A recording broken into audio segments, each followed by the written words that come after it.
안녕하세요, 여러분. 고대 유령 이야기 채널에 오신 것을 환영합니다. 제 채널에선 여러분이 침대에서 편히 쉬시거나 일하면서 즐길 수 있는 매혹적인 동화들을 공유합니다. 혹시 흥미롭거나 신비로운 이야기가 있으시면 댓글로 남겨주세요. 여러분의 이야기를 듣고 싶습니다. 더 많은 신비로운 이야기를 공유할 수 있도록 제 채널에 좋아요와 구독 부탁드립니다. 오늘은 낡은 전기 지붕 위의 푸른 불꽃에 대한 이야기를 들려드리겠습니다. 밤 산자락에 자리 잡은 오래된 사찰, 청연사는 사람들의 입에서 거의 언급되지 않는 곳이었다. 서울 근교에서 그리 멀지 않은데도 그 사찰로 향하는 좁은 비포장길은 언제나 축축하고 싸늘한 기운으로 가득했다. 마을 사람들은 그 길을 죽음의 숨길이라고 불렀다. 이유를 물으면 다들 고개를 저으며 말했다. 밤에 그 길을 걸으면 지붕 위에서 푸른 불이 보인다지. 나는 그런 말을 믿지 않는 편이었다. 하지만 이번만큼은 달랐다. 대학교 민속학과 대학원에 들어가며 제출한 연구 주제, 조선 후기 사찰 화재 설화의 실증적 연구가 문제였다. 자료마다 반복적으로 등장하는 기이한 현상, 푸른 불이 먼저 타오르고 뒤이어 사람이 죽는다. 이 문장이 나를 이 사찰로 불러냈다. 학과 지도 교수인 장무현 교수는 내게 마지막으로 말했다. 청연사는 조심해. 거긴 단순한 설화의 잔재가 아니야. 그곳에서 연구하던 학생 둘이 실종됐던 적이 있어. 장난처럼 말했지만 그의 눈빛은 전혀 농담이 아니었다. 청연사 입구에 도착했을 때 이미 해가 지고 있었다. 산에 걸린 어스름이 빠르게 내리깔리며 나무들 사이로 긴 그림자가 엉켜붙어 있었다. 낡은 목탑 위에 매달린 풍경이 바람도 없는데 흔들며 맥없이 울렸다. 쨍쨍. 나는 몸을 굳히며 주위를 둘러보았다. 비탈 아래 작은 마을에서 소개받은 무당 윤신할매가 뒷짐을 진 채 날 보고 웃었다. 왜, 겁났나? 아직 지붕엔 아무것도 안 올랐는디. 나는 억지로 미소를 지으며 장비 가방을 챙겼다. 할머니, 푸른 불이라는 게 정확히 어떤 몸으로 느끼면 안다. 그 불은 산자가 볼 불이 아니여. 윤신할매의 목소리는 건조하고 묵직했다. 오늘 밤은 특히 세니까 눈 마주치지 마라. 지붕 위에서 뭐가 내려다보면 절대 고개 들지 말고. 그녀의 경고는 농담처럼 들리지 않았다. 불길한 바람이 뒤통수를 스쳤다. 사찰 안으로 들어서자 흙냄새와 젖은 목재 냄새가 뒤섞여 코를 찔렀다. 대웅전은 오래전에 불탄 듯 기둥들이 까맣게 그을려 있었고 지붕은 반쯤 무너진 상태였다. 하지만 이상하게도 대웅전 지붕 한가운데만은 최근 누군가 손을 본 것처럼 말끔했다. 나는 천천히 카메라를 들고 지붕을 비추려 했는데 스르륵 어디선가 천 위를 긁는 소리가 났다. 나는 정지했다. 고양이인가? 그러나 그 소리는 네 발 짐승의 발소리가 아니었다. 너무 길고 너무 끈질기고 무엇보다 지붕 위에서 들려왔다. 윤신할매가 내 팔을 확 끌어당겼다. 보지 말랬지. 아직은 이른 시간이라 그렇지. 조금만 더 어두워지면 올라온다. 그녀의 말이 끝나기도 전에 멍한 푸른빛이 지붕 한편에서 스멀스멀 피어오르기 시작했다. 나는 숨이 턱 막히는 느낌을 받았다. 그 불은 흔히 말하는 공포 영화의 화염이 아니었다. 바람도 없는데 깜박이지 않고 마치 살아있는 것처럼 꿈틀대며 지붕 기와 위로 손가락처럼 뻗어 올라갔다. 저게 도대체 뭐예요? 윤신할매는 떨리는 목소리로 말했다. 사찰이 불탄 날 죽은 스님들의 억울한 숨이여. 그 불이 피어오르면 꼭 한 명은 데려간다. 오늘은 너님 차례일지도 모르지. 나는 가슴이 쿵 내려앉는 듯했다. 하지만 동시에 연구자로서의 호기심이 더 강하게 뛰기 시작했다. 지붕 위에서 무언가 뚝 하고 떨어지는 소리가 들렸다. 윤신할매가 나를 바라보며 속삭였다. 들었지? 내려온다. 그 순간 지붕 위 푸른 불이 형체를 만들어가기 시작했다. 사람의 머리처럼 둥글게 모였다가 마치 목이 없는 신체처럼 비틀리며 천천히 가장자리를 기어갔다. 온몸에 소름이 돋았다. 그리고 그 푸른 형체가 천천히, 아주 천천히 고개를 숙인 것처럼 움직였다. 마치 지붕 위에서 누구를 내려다보는 듯이. 윤신할매가 이를 악물며 내 손을 잡아 끌었다. 고개 들지 말라니까. 절대 보지 마. 그러나 호기심과 공포가 뒤엉킨 나는 그만 아주 미세하게 위로 시선을 올리고 말았다. 그 순간 지붕 아래 어둠 속에서 무언가가 내 눈과 눈을 마주쳤다. 작고 푸르게 일렁이는 두 개의 눈. 그리고 그 눈은 내 얼굴을 기억하듯 길게 웃었다. 나는 숨이 턱 막혀 몸을 굳혔다. 지붕 아래 어둠 속에서 나를 내려다보던 그 푸른 눈동자는 마치 오래전부터 나를 알고 있었다는 듯한 느낌을 주었다. 차갑고 깊고 살아있는 것 같지 않은 푸른빛이었다. 윤신 할매가 내 시야를 가로막듯 거칠게 내 어깨를 밀쳤다. 고개 숙여! 당장! 그녀의 목소리는 떨렸지만 분명한 공포가 실려 있었다. 나는 그제야 정신을 차리고 시선을 땅에 고정시켰다. 그러나 이미 늦은 건 아닐까? 방금 그 눈빛이 나를 선택한 것만 같았다. 지붕 위의 기묘한 파란불은 점점 형태를 분명히 했다. 기와 위로 길게 흘러내리는 머리카락 같은 연기, 구부러진 어깨, 그리고 허공에 매달린 듯 흔들리는 실루엣. 숨소리조차 내고 싶지 않았다. 윤신 할매는 내 손목을 꽉 잡으며 속삭였다.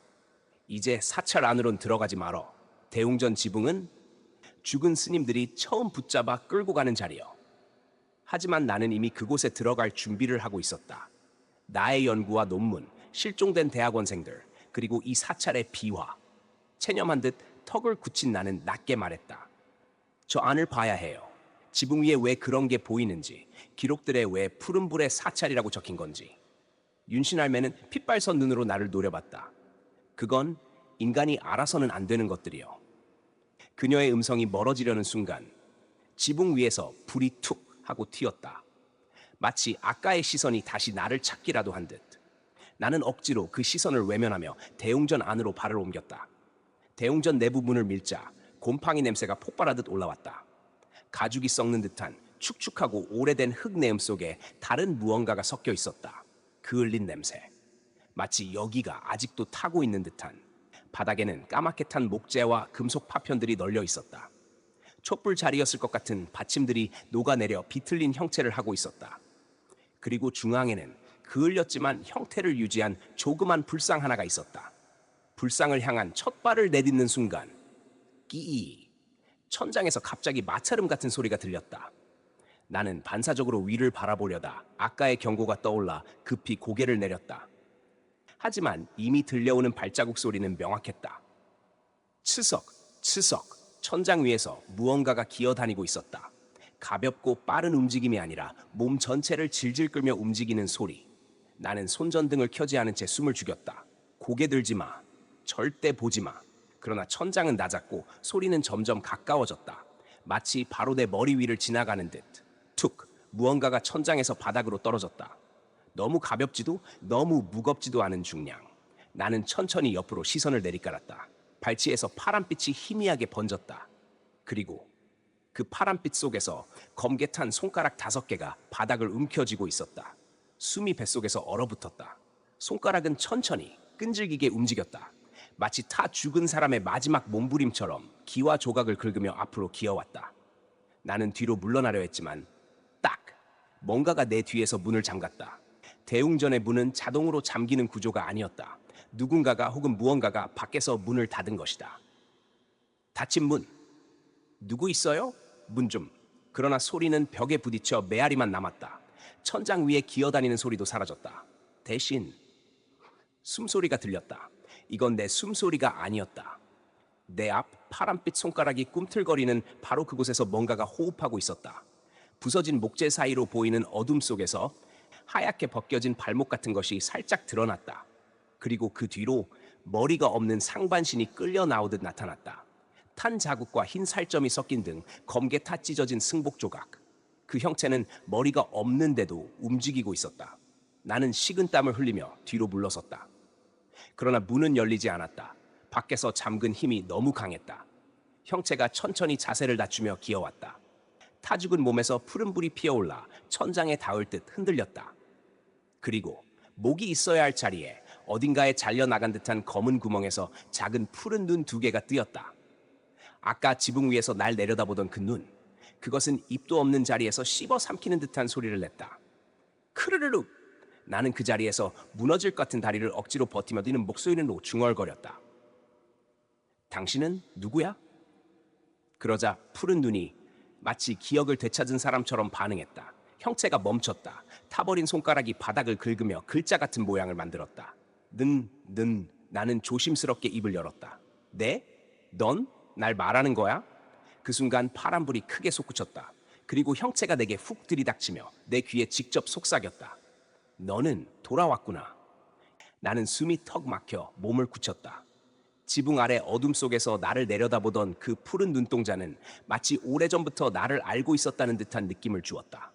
차갑고 깊고 살아있는 것 같지 않은 푸른빛이었다.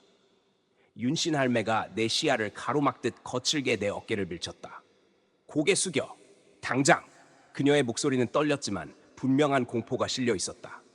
나는 그제야 정신을 차리고 시선을 땅에 고정시켰다. 그러나 이미 늦은 건 아닐까? 방금 그 눈빛이 나를 선택한 것만 같았다. 지붕 위의 기묘한 파란불은 점점 형태를 분명히 했다. 기와 위로 길게 흘러내리는 머리카락 같은 연기, 구부러진 어깨, 그리고 허공에 매달린 듯 흔들리는 실루엣. 숨소리조차 내고 싶지 않았다. 윤신 할매는 내 손목을 꽉 잡으며 속삭였다. 이제 사찰 안으론 들어가지 말어. 대웅전 지붕은 죽은 스님들이 처음 붙잡아 끌고 가는 자리요. 하지만 나는 이미 그곳에 들어갈 준비를 하고 있었다. 나의 연구와 논문, 실종된 대학원생들, 그리고 이 사찰의 비화. 체념한 듯 턱을 굳힌 나는 낮게 말했다. 저 안을 봐야 해요. 지붕 위에 왜 그런 게 보이는지, 기록들에 왜 푸른 불의 사찰이라고 적힌 건지. 윤신 할매는 핏발선 눈으로 나를 노려봤다. 그건 인간이 알아서는 안 되는 것들이요. 그녀의 음성이 멀어지려는 순간 지붕 위에서 불이 툭 하고 튀었다. 마치 아까의 시선이 다시 나를 찾기라도 한 듯. 나는 억지로 그 시선을 외면하며 대웅전 안으로 발을 옮겼다. 대웅전 내부 문을 밀자 곰팡이 냄새가 폭발하듯 올라왔다. 가죽이 썩는 듯한 축축하고 오래된 흙내음 속에 다른 무언가가 섞여 있었다. 그을린 냄새. 마치 여기가 아직도 타고 있는 듯한. 바닥에는 까맣게 탄 목재와 금속 파편들이 널려 있었다. 촛불 자리였을 것 같은 받침들이 녹아내려 비틀린 형체를 하고 있었다. 그리고 중앙에는 그을렸지만 형태를 유지한 조그만 불상 하나가 있었다. 불상을 향한 첫 발을 내딛는 순간 끼! 천장에서 갑자기 마찰음 같은 소리가 들렸다. 나는 반사적으로 위를 바라보려다 아까의 경고가 떠올라 급히 고개를 내렸다. 하지만 이미 들려오는 발자국 소리는 명확했다. 추석, 추석. 천장 위에서 무언가가 기어다니고 있었다. 가볍고 빠른 움직임이 아니라 몸 전체를 질질 끌며 움직이는 소리. 나는 손전등을 켜지 않은 채 숨을 죽였다. 고개 들지 마, 절대 보지 마. 그러나 천장은 낮았고 소리는 점점 가까워졌다. 마치 바로 내 머리 위를 지나가는 듯 툭! 무언가가 천장에서 바닥으로 떨어졌다. 너무 가볍지도 너무 무겁지도 않은 중량. 나는 천천히 옆으로 시선을 내리깔았다. 발치에서 파란빛이 희미하게 번졌다. 그리고 그 파란빛 속에서 검게 탄 손가락 5개가 바닥을 움켜쥐고 있었다. 숨이 뱃속에서 얼어붙었다. 손가락은 천천히 끈질기게 움직였다. 마치 타 죽은 사람의 마지막 몸부림처럼 기와 조각을 긁으며 앞으로 기어왔다. 나는 뒤로 물러나려 했지만 딱 뭔가가 내 뒤에서 문을 잠갔다. 대웅전의 문은 자동으로 잠기는 구조가 아니었다. 누군가가 혹은 무언가가 밖에서 문을 닫은 것이다. 닫힌 문. 누구 있어요? 문 좀. 그러나 소리는 벽에 부딪혀 메아리만 남았다. 천장 위에 기어다니는 소리도 사라졌다. 대신 숨소리가 들렸다. 이건 내 숨소리가 아니었다. 내 앞, 파란빛 손가락이 꿈틀거리는 바로 그곳에서 뭔가가 호흡하고 있었다. 부서진 목재 사이로 보이는 어둠 속에서 하얗게 벗겨진 발목 같은 것이 살짝 드러났다. 그리고 그 뒤로 머리가 없는 상반신이 끌려 나오듯 나타났다. 탄 자국과 흰 살점이 섞인 등 검게 타 찢어진 승복 조각. 그 형체는 머리가 없는데도 움직이고 있었다. 나는 식은땀을 흘리며 뒤로 물러섰다. 그러나 문은 열리지 않았다. 밖에서 잠근 힘이 너무 강했다. 형체가 천천히 자세를 낮추며 기어왔다. 타 죽은 몸에서 푸른 불이 피어올라 천장에 닿을 듯 흔들렸다. 그리고 목이 있어야 할 자리에 어딘가에 잘려나간 듯한 검은 구멍에서 작은 푸른 눈 2개가 뜨였다. 아까 지붕 위에서 날 내려다보던 그 눈. 그것은 입도 없는 자리에서 씹어 삼키는 듯한 소리를 냈다. 크르르. 나는 그 자리에서 무너질 것 같은 다리를 억지로 버티며 떨리는 목소리로 중얼거렸다. 당신은 누구야? 그러자 푸른 눈이 마치 기억을 되찾은 사람처럼 반응했다. 형체가 멈췄다. 타버린 손가락이 바닥을 긁으며 글자 같은 모양을 만들었다. 나는 조심스럽게 입을 열었다. 네? 넌? 날 말하는 거야? 그 순간 파란불이 크게 솟구쳤다. 그리고 형체가 내게 훅 들이닥치며 내 귀에 직접 속삭였다. 너는 돌아왔구나. 너는 돌아왔구나. 귀 바로 옆에서 속삭이는 그 목소리는 불탄 목구멍에서 흘러나온 듯 기괴하게 갈라져 있었다. 나는 비명을 지르려 했지만 목이 굳어 소리조차 나오지 않았다. 형체는 나를 향해 고개 없는 상반신을 기울이며 그 검은 구멍 속 푸른 두 눈으로 나를 꿰뚫어 보았다. 왜 돌아왔다고 말하는 거지? 나는 이곳에 온 적이 없는데. 그러나 형체는 분명하게 마치 오래전부터 알고 있던 사실을 확인하듯 내 가슴팍을 똑바로 가리켰다. 그리고 천천히 바닥을 긁어 글씨를 완성했다. 차이라이, 제레, 다시 옴. 심장이 미친 듯이 뛰었다. 나는 떨리는 입술로 속삭였다. 난 처음 왔어. 당신이 잘못 본 거야. 그러자 형체는 호흡하듯 파란불을 들썩이며 전혀 믿지 않는 듯 앞으로 더 가까이 기어왔다. 타버린 팔이 내 발목 가까이에 닿자 피부가 얼어붙는 듯한 싸늘함이 퍼졌다. 손가락은 단단히 말라 있었지만 불길한 힘이 서려 있는 것처럼 움켜쥐는 느낌이 들었다. 그때 대웅전 뒤편의 탁자 쪽에서 작은 바람이 일며 종이 몇 장이 바닥에 떨어졌다. 나는 반사적으로 고개를 돌렸다. 사찰 내부의 기록처럼 보이는 낡은 문서들. 가장 위의 종이에는 크게 글씨가 적혀 있었다. 청연사 화재 조사 기록. 1987년 그 해는 장무현 교수가 말했던 바로 그 두 대학원생이 실종된 해였다. 나는 온몸의 떨림을 억누르며 종이를 주워들었다.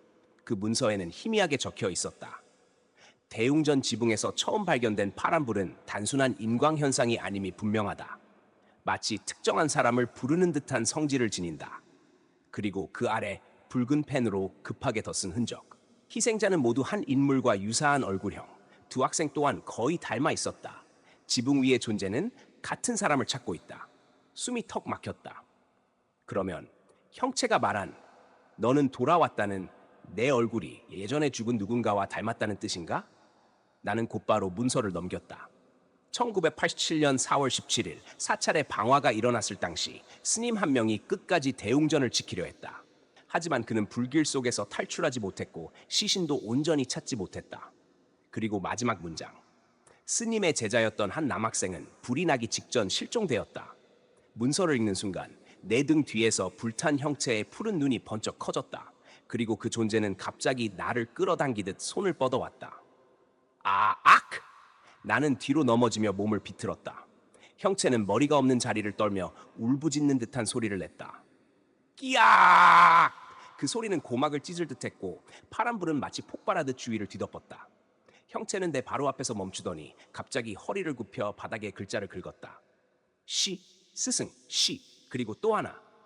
D, 제자, T. 나는 숨을 삼키며 물었다. 당신의 제자와 내가 닮았다는 거야? 형체는 일순 조용해지더니 천천히 고개 없는 상반신을 끄덕이듯 움직였다. 그리고 마지막으로 글자를 하나 더 적었다. 환, 돌아올 환. 이제는 의심할 수 없었다. 파란불의 정체는 그때 죽은 스님의 원혼이었고 그가 찾는 대상은 불길 속에서 사라진 자신의 제자와 닮은 사람이었다. 그리고 그 닮은 사람이 바로 나였다. 대웅전 문이 갑자기 흔들리기 시작했다. 밖에서 무언가가 세게 두드리며 소리를 질렀다. 습작! 거기 있지? 문 열어!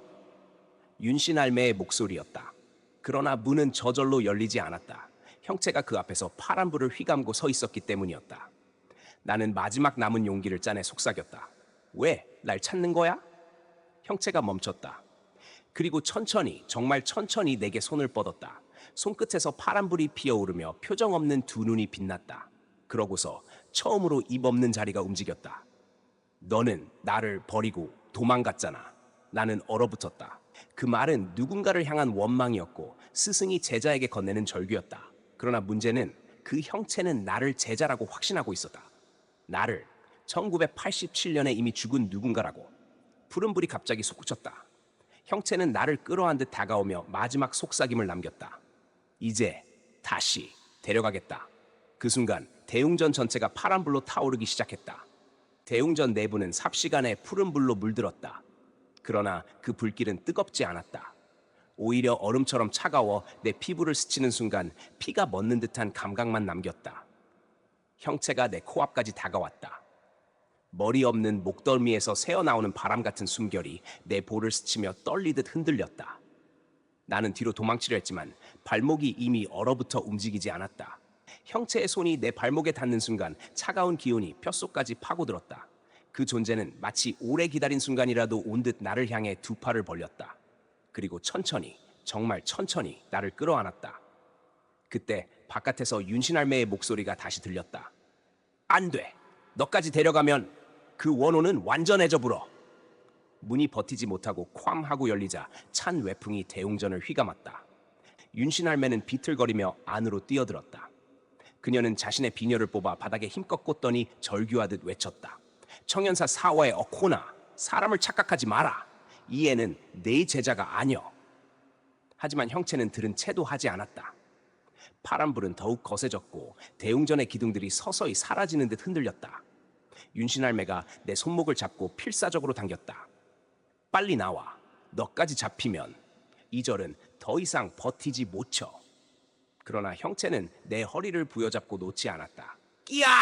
파란불 속에서 울부짖음이 터졌다. 나는 정신이 멀어져 가는 가운데 형체의 목 없는 구멍 속 두 눈이 아련하게 흔들리는 것을 보았다. 마치 슬픔처럼, 마치 놓치기 싫다는 집착처럼. 과거의 조각 순간 눈앞이 뒤틀리며 짧은 영상처럼 장면이 스쳐갔다. 불길 속에서 울부짖던 젊은 스님. 그 스님의 옷깃을 잡고 도망치려던 한 젊은 남자. 그러나 그 남자는 결국 손을 놓고 혼자 달아났고 스님은 불길 속에 사라졌다. 그리고 마지막 순간 타올라가는 천장 위에서 푸른 불이 처음 모습을 드러냈다. 스승이 제자를 부르듯 불타는 절벽 끝에서 손을 내밀며 현실로 나는 비명을 지르며 그 기억에서 깨어났다. 무릎이 흔들리고 머리가 찢어질 것처럼 아팠다. 그 남자는 당신을 버리고 도망친 게 나가 아냐. 형체의 몸이 멈췄다. 파란불이 잦아들며 그 두 눈이 미세하게 흔들렸다. 나는 한 번 더 힘겹게 속삭였다. 그 사람은 이미 오래전에 죽었어. 난 그 자식이 아냐. 다른 사람이야. 형체는 마치 믿기지 않는다는 듯 천천히 손을 풀었다. 내 발목을 조이던 차가운 힘이 약해졌다. 그 순간을 놓치지 않고 윤신할매가 외쳤다. 지금이여, 나와. 나는 그녀에게 끌려 대웅전 바깥으로 몸을 던졌다. 형체는 한동안 그 자리에서 허리 굽은 자세로 멈춰 있었다. 그리고 아주 천천히 기와 지붕 쪽을 바라보며 몸을 기울였다. 마치 자신이 돌아갈 곳을 찾는 것처럼. 붕괴 갑자기 대웅전 전체가 요란한 굉음과 함께 무너져 내리기 시작했다. 기둥이 하나씩 부러지고 기와가 폭우처럼 쏟아졌다. 형체는 마지막으로 내 쪽을 향해 손을 뻗었다. 제자! 그 목 없는 자리에서 바람이 흘러나오듯 사라져가는 목소리. 나는 말없이 그 모습을 바라봤다. 그 존재는 내게 다가오려는 힘이 점점 약해지고 있었다. 그러다 결국 푸른불 한 줄기에 삼켜지듯 그대로 흔적 없이 사라졌다. 대웅전도 그와 함께 완전히 붕괴되었다. 사찰 밖, 새벽, 나는 한참 동안 사찰 마당에 주저앉아 숨을 고르지 못했다. 연기가 옅어지며 새벽빛이 비치기 시작했다. 윤신할매는 무너진 대웅전을 바라보며 중얼거렸다. 이제로 그 어콘도 심을 찾겄지. 나는 떨리는 목소리로 물었다. 저는 어떻게 살아남은 거죠? 할매는 내 얼굴을 깊게 살피며 말했다. 내 얼굴, 그 어콘이 그리던 제자와 너무 닮았어. 그래서 붙잡은 거요. 나는 침을 삼켰다. 그럼 이제 괜찮다는 건가요? 그녀는 잠시 말이 없었다. 그리고 마지막으로 낮은 목소리로 말했다. 그건 내 운명에 달렸지. 무슨 뜻이에요? 할매는 내 등 뒤 어딘가를 바라보며 말했다. 아직 불빛이 남아있어. 나는 숨이 멎었다. 천천히 믿을 수 없는 마음으로 뒤를 돌아보았다. 그곳엔 무너진 대웅전의 잔해 속에서 희미하게 흔들리는 작은 푸른불 한 점이 나를 따라오듯 떠 있었다. 조용히, 마치 기다리듯. 끝.